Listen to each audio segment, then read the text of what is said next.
Non, tu ne rêves pas, cet oiseau est bien capable d'engloutir un fémur comme si c'était un hot dog. Lui, c'est le gypaète barbu. Est-ce que tu sais pourquoi il a longtemps été vu comme un oiseau venu tout droit des enfers ?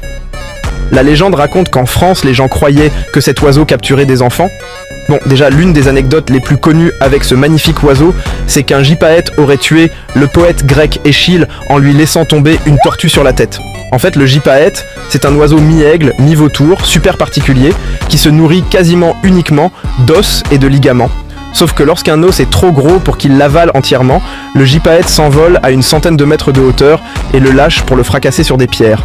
Il répète l'opération autant de fois qu'il le faut jusqu'à ce que l'os se casse, et là, il avale les fragments que son estomac super acide digérera. Bon, et pour le poète grec Échille, la légende dit qu'il aurait confondu sa tête chauve avec un rocher. En tout cas, cette alimentation complètement unique lui a valu le surnom de casseur d'os. Le gypaète est un oiseau incroyable qui débarrasse la nature de cadavres et empêche la propagation de maladies. Sauf que détourner les os des cadavres n'a jamais été bien vu. Et pour rien arranger à la situation, la vraie raison pour laquelle on disait que le gypaète était un oiseau venu des enfers, c'était à cause de son physique très particulier.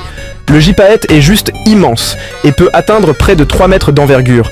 De plus, il a les yeux cerclés de rouge, la poitrine orange et une barbichette.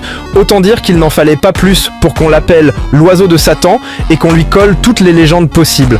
On l'a même accusé d'enlever des enfants, de tuer le bétail et de se baigner dans le sang de ses victimes. C'est évidemment faux, et le gypaète aime en fait colorer son poitrail dans des bains de boue riches en fer pour se montrer auprès d'autres gypaètes.